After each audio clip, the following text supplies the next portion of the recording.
Hello दोस्तों, Hindi horror stories YouTube channel में आपका स्वागत है। और अब वक्त है डरने का।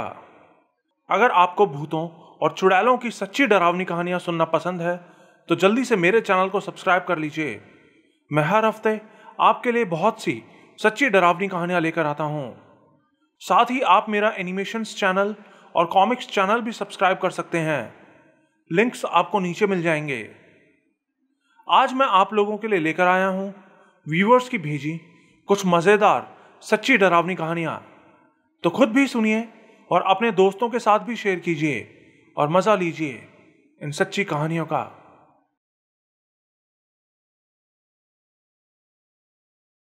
मेरा नाम रजनीश है।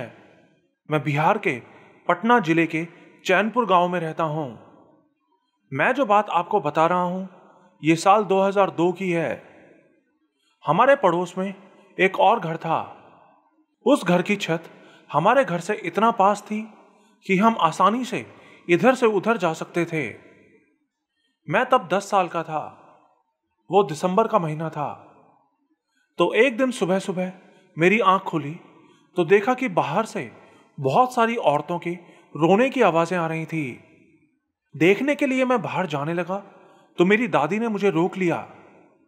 बाद में मेरी बड़ी बहन ने मुझे बताया कि पड़ोस वाली नीलम आंटी की मौत हो गई है। उन्होंने रात में ही अपने कमरे में फांसी लगा ली थी। वो एक विधवा थी। उनके हस्बैंड की भी कई साल पहले मौत हो गई थी। जब लोग उनकी लाश को लेके जा रहे थे तो मैं अपनी छत पर ही खड़ा वो सब कुछ देख रहा था। मैंने उनकी लाश भी देखी। उनकी जीभ उनके दांतों से बाहर निकली हुई थी। वो देख के मैं बहुत डर गया और जल्दी से नीचे आ गया। उसके बाद उनके घर वालों ने उनका अच्छे से क्रियाक्रम किया। गांव के सब लोग दुखी थे। उनका एक बेटा भी था जो मेरा अच्छा दोस्त था। तो उनकी मौत के बाद पहले 2 दिन तो सब कुछ ठीक रहा, लेकिन तीसरी रात से ही गांव में अजीब अजीब चीजें होना शुरू हो गईं।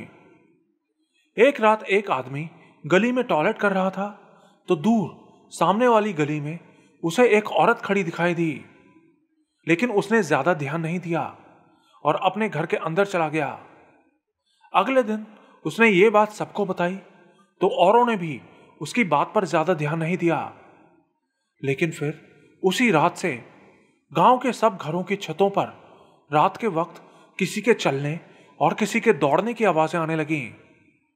सबको यकीन था कि ये जरूर वही है और वो एक चुड़ैल बन चुकी है। हमारा घर उनके घर के सबसे नजदीक था, इसीलिए वो आवाजें सबसे ज्यादा हमारी छत से ही आती थी। धीरे धीरे ये सब चीजें और ज्यादा होने लगीं। अब रात में कोई घरों के दरवाजे भी पीटने लगा था, लेकिन कोई भी अपना दरवाजा नहीं खोलता था। हमारी छत पर भी चलने की वो आवाज अब छत से होती हुई हमारे आंगन तक आने लगी थी। मैं और मेरी बहन दादी के साथ ही सोते थे, तो रात में हमें जब भी टॉयलेट के लिए जाना होता था तो हम अपनी दादी के साथ ही बाहर जाते थे। पूरे गांव में डर का माहौल था। हमारा तो जीना मुश्किल हो चुका था। लेकिन फिर करीब 2 महीने बाद ये सब चीजें अपने आप खत्म हो गईं। फिर ऐसे ही कुछ दिन बाद एक दिन हम सब घर में खाना खा रहे थे, तभी मेरी बहन का अचार खाने का मन किया। अचार ऊपर छत पे रखा था धूप लगाने के लिए, तो अचार लाने के लिए वो ऊपर छत पे गई ही थी कि तभी हम लोगों को उसके जोर से चिल्लाने की आवाज सुनाई दी। इससे पहले कि हम कुछ समझ पाते, हमें वो ऊपर से नीचे आंगन में आके गिरती हुई दिखाई दी।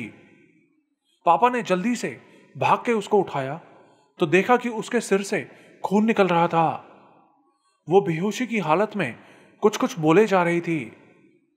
मेरी मम्मी और दादी वो सब देख के रोने लगी। चीख पुकार सुन के आसपास के लोग भी वहां आ गए। फिर पापा कुछ लोगों के साथ मेरी बहन को मोटरसाइकिल पे बिठा के पटना के हॉस्पिटल में लेकर गए। अगली सुबह तक उसको होश तो आ गया, लेकिन वो कुछ बोल नहीं रही थी। पापा उसको घर वापस ले आए। घर आने के बाद मम्मी ने उससे पूछा कि तुम छत से कैसे गिरी थी, तो वो बोली कि उसको कुछ भी याद नहीं है। हम लोगों ने भी तब ज्यादा ध्यान नहीं दिया, लेकिन फिर उसी दिन से वो बिल्कुल बदल सी गई। किसी से कुछ नहीं बोलती, बस हर समय गुमसुम बैठी रहती। रात में कई बार सबके मना करने के बाद भी वो घंटों तक छत पर जाके बैठी रहती थी। छोटी छोटी बातों पर गुस्सा करने लगती थी। उसने खाना खाना भी बहुत कम कर दिया था। रात में कई बार वो हमारी छत से, पड़ोस वाली छत से उनके घर में भी चली जाती थी। एक रात वो ऐसे ही उस पड़ोस वाली आंटी के बेटे के रूम में चली गई। उसको देखकर वो लड़का रोने लगा। सबको समझ आ गया था कि इसके साथ जरूर कुछ गड़बड़ है। तो हमारे घर वालों ने एक पंडित को बुला के उनसे पूछा, तो उसने बताया कि इसके ऊपर कोई ऊपरी साया है, इसे किसी ओझा को दिखाना पड़ेगा। पंडित ने ओझा का पता भी बताया। फिर पापा जब उस ओझा को घर में लेके आए तो वो दीदी को देखते ही सारी बात समझ गया। उसने पापा को कुछ सामान लाने को कहा। जब दीदी ने उस ओझा को देखा तो वो बहुत गुस्सा हो गई। बोली, इस आदमी को यहां से बाहर निकालो। इसी बीच पापा भी वो सारा सामान लेकर वापस आ गए। उनके साथ 3 लोग और थे। फिर ओझा ने कोई चीज जला के दीदी के ऊपर उसका धुआं किया तो वो जोर जोर से चीखती हुई वहां से भागने लगी। तो बाकी लोगों ने उसको पकड़ लिया। फिर ओझा ने कुछ मंत्र पढ़ के दीदी के ऊपर फूंक मारी तो वो चिल्लाने लगी। बोली, मुझे छोड़ दो, मुझे छोड़ दो। ओझा ने उससे पूछा कि तू कौन है और इस लड़की के अंदर क्यों आई है, लेकिन वो कुछ नहीं बोल रही थी। फिर ओझा के कई देर पूछने के बाद वो रोने लगी और धीरे से बोली, हमारा नाम नीलम है, हम फांसी लगा के नहीं मरे थे। हमको हमारी सास, देवर और उसकी बीवी ने फांसी पे लटका के मारा था, जिससे कि वो हमारे हिस्से की जमीन को हड़प सकें। वो तीनों मेरे बेटे को भी मार देंगे। अपने बेटे को देखने के लिए ही हम अभी तक यहां हैं। ओझा ने उससे बोला कि तुम इस लड़की को छोड़ दो, तुम्हारे बेटे को कुछ नहीं होगा। पर वो नहीं मान रही थी। तब तक गांव के भी बहुत सारे लोग वहां इकट्ठा हो गए थे। फिर ओझा ने कहा कि हम सब मिलके तुम्हें इंसाफ दिलाएंगे। हम तुम्हारे बेटे को तुम्हारे भाई के घर भेज देंगे। खेत का तुम्हारा हिस्सा भी उसी को मिलेगा। और तब जाकर वो दीदी के अंदर से निकलने को तैयार हो गई। उसके बाद दीदी बिल्कुल नॉर्मल हो गई। बाद में गांव वालों ने मिलकर बिल्कुल वैसा ही किया जैसा उन्होंने वादा किया था। उसके बाद से गांव में उन सब घटनाओं का होना अपने आप बंद हो गया। मैं आपको अपना नाम तो नहीं बता सकती, लेकिन मैं अपने जानने वालों के साथ घटी 2 सच्ची कहानियां आपके साथ शेयर करना चाहती हूं। मैं छत्तीसगढ़ के एक छोटे से शहर में रहती हूं। ये पहली कहानी जो मैं आपको बता रही हूं, ये मेरी एक फ्रेंड के पापा के साथ हुआ था। तो कहानी ऐसी है कि मेरी फ्रेंड के पापा का गोल्ड का बिजनेस है, जिसकी वजह से उनका दूसरे शहरों में आना जाना लगा रहता है। तो उस रात भी वो अपना काम निपटा के एक दूसरे शहर से अपनी बाइक से वापस आ रहे थे। जिस रास्ते से वो आ रहे थे वो एक जंगली इलाका था और चारों तरफ से पेड़ों से घिरा हुआ था। और रात के वक्त वो पूरा रास्ता बिल्कुल सुनसान था। दूर दूर तक कोई नजर नहीं आ रहा था। तभी उनकी नजर सामने एक पेड़ पर पड़ी। उन्होंने देखा कि इतने अंधेरे में भी वो पेड़ एक अजीब सी सफेद रोशनी जैसा चमक रहा था। जब वो उस पेड़ के पास पहुंचे तो उन्होंने देखा कि उस पेड़ की वो सफेद रोशनी तेजी से उस पेड़ से उतर के एक आदमी की शेप लेने लगी है। वो देख के डर के मारे उनकी हालत खराब हो गई। उन्होंने अपनी बाइक फुल स्पीड में वहां से भगा दी। कुछ दूर आगे जाके उन्होंने पीछे मुड़ के देखा तो देखा कि वो चमकता हुआ साया तेजी से भागता हुआ उनके पीछे आ रहा था। वो देख के वो और ज्यादा डर गए और बिना रुके अपनी बाइक भगाते रहे। आगे जाके उनको रास्ते में एक काली माता का मंदिर दिखाई दिया, तो उन्होंने वहां अपनी बाइक रोक ली। उन्होंने फिर से पीछे मुड़ के देखा तो वो आदमी अब उनके पीछे नहीं आ रहा था। फिर कई देर वहीं रुकने के बाद वो काली माता का नाम लेते हुए अपने घर चले गए।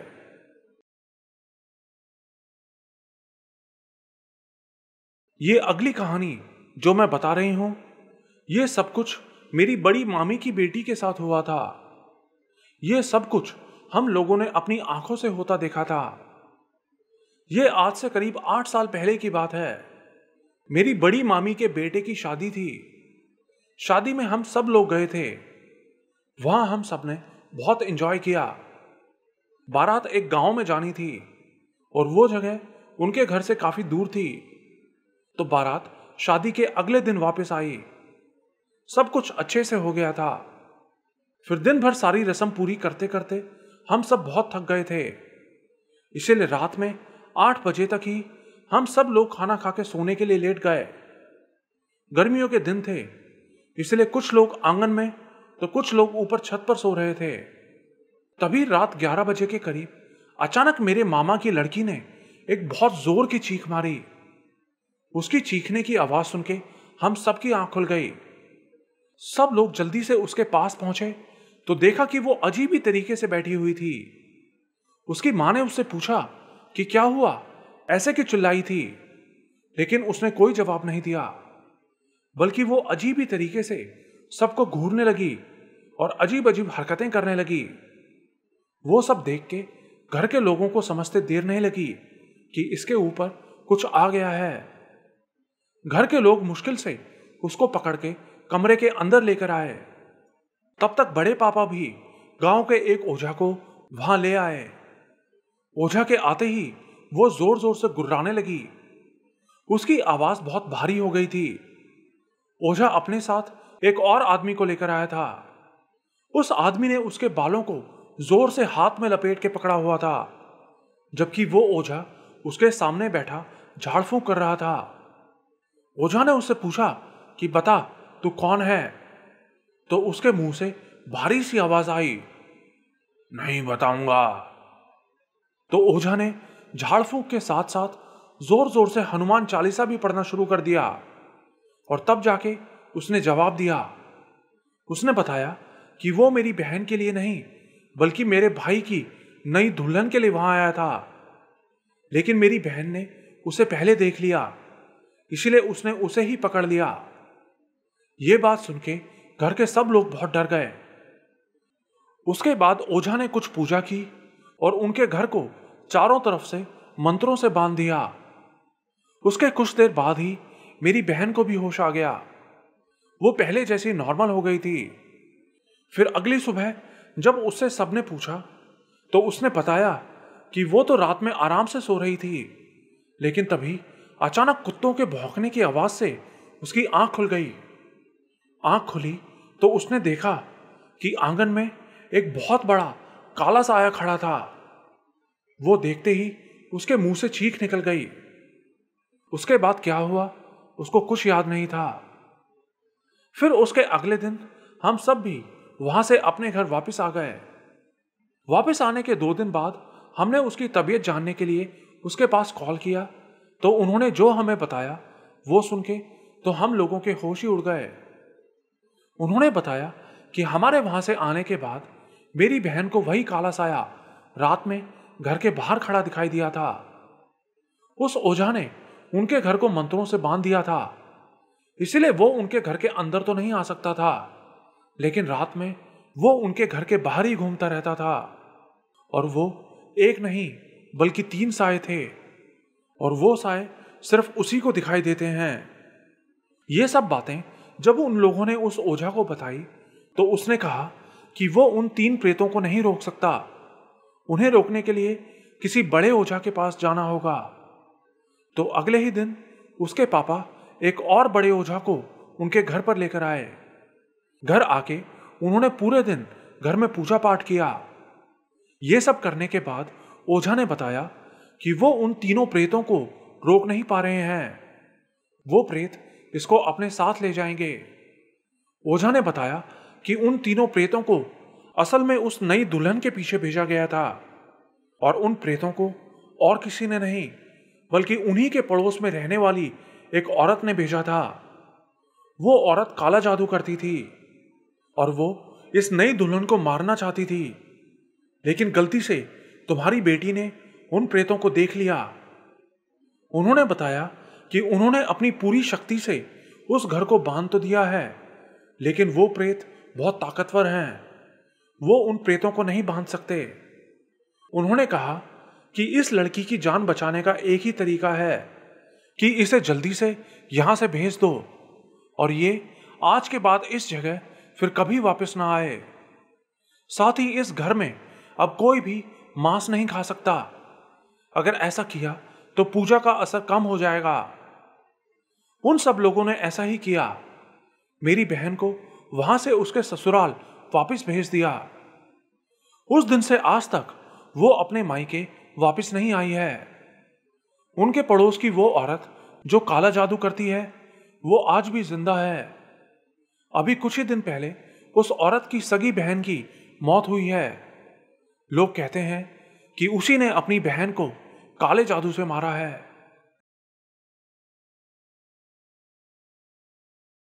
मैं जो कहानी आपको बताने जा रही हूं, यह सब मेरी सास की बहन के साथ हुआ था, और ये सब उन्होंने अपनी आंखों से होता देखा था।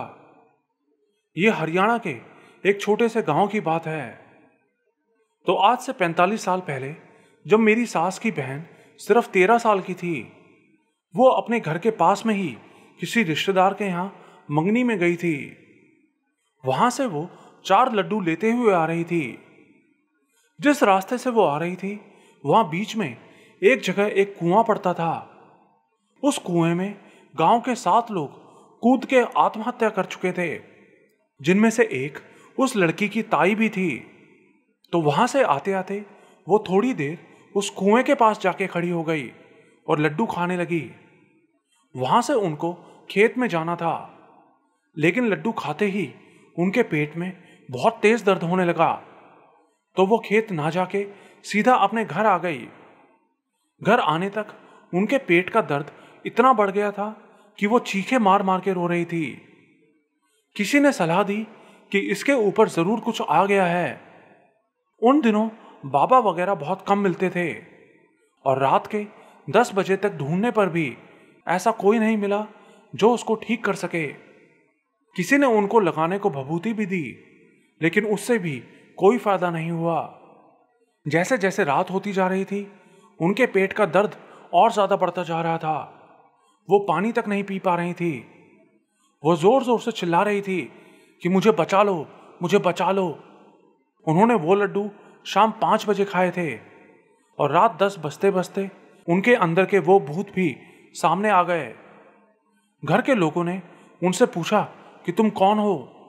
तो उन 7 भूतों ने एक एक करके अपना नाम बताया। उनमें से एक उनकी ताई भी थी। वो बोली कि मैं इसकी ताई हूं, तुम मेरे पति को बुलाओ, मुझे उनसे बात करनी है। फिर उनके ताऊजी वहां आए तो वो बोली कि तूने मेरे साथ बहुत बुरा सलूक किया था, तेरी वजह से मैंने अपनी जान दी थी। घर के लोगों ने उससे पूछा कि तू अब क्यों आई है और क्यों इस लड़की को परेशान कर रही है? तो वो बोली कि मैं तो तुम्हारे घर आना चाहती थी, लेकिन तुम लोगों ने अपने घरों के ऊपर कील लगा रखी है, इसलिए मैं तुम्हारे घर के अंदर नहीं आ सकी। लेकिन इन लोगों ने कुछ नहीं लगा रखा था। ये लड़की कुएं के पास खड़ी लड्डू खा रही थी, इसीलिए हम इसके साथ आ गए। अब हम इसे अपने साथ लेकर जाएंगे। तो घर के लोगों ने उससे कहा कि तू इसे छोड़ दे, तू जो बोलेगी हम तुझे देंगे। तो उसने कहा कि तुम चौराहे पर बताशे रख दो, फिर मैं चली जाऊंगी। घर वालों ने वैसा ही किया, लेकिन वो फिर भी नहीं गई। और रात के ठीक 12 बजते ही उस लड़की को 3 खून की उल्टियां हुई। तभी उनके मुंह से उनकी ताई की आवाज आई, बोली सब मेरे आगे से हट जाओ। वो ठंड के दिन थे, इसलिए सारे खिड़की दरवाजे बंद थे, और वो तीसरी उल्टी आते ही उनका दरवाजा जोर से खुला और वो 7 भूत उनको भी अपने साथ ले गए। उनकी उसी वक्त मौत हो गई। बताते हैं कि उनकी वो ताई पहले उनकी बड़ी बहन के अंदर भी आई थी, लेकिन तब उनको कोई बाबा मिल गया था जिससे उनकी जान बच गई। जब उस ताई की मौत हुई थी तो उनकी मौत के बाद उनके हस्बैंड जब उनके फूल डाल के आए थे तो अपने घर जाके वो अपनी माँ को बोले कि मेरे हाथ धुलवा दो। तो उन्होंने जैसे ही उनके हाथ धुलवाए तो वो खुद ही बेहोश हो गईं। उनके मुंह से झाग आने लगे तो उन्हें जल्दी से एक बाबा के पास ले जाया गया। उनकी जान बच गई, लेकिन उसके बाद उनका पोता जो सिर्फ 14 साल का था, अचानक उसके पेट में दर्द होने लगा तो उसको भी जल्दी से बाबा के पास ले जाने लगे। लेकिन इससे पहले कि वो वहां पहुंचते, रास्ते में ही उसको खून की उल्टियां होने लगीं और गाड़ी में ही उसकी मौत हो गई।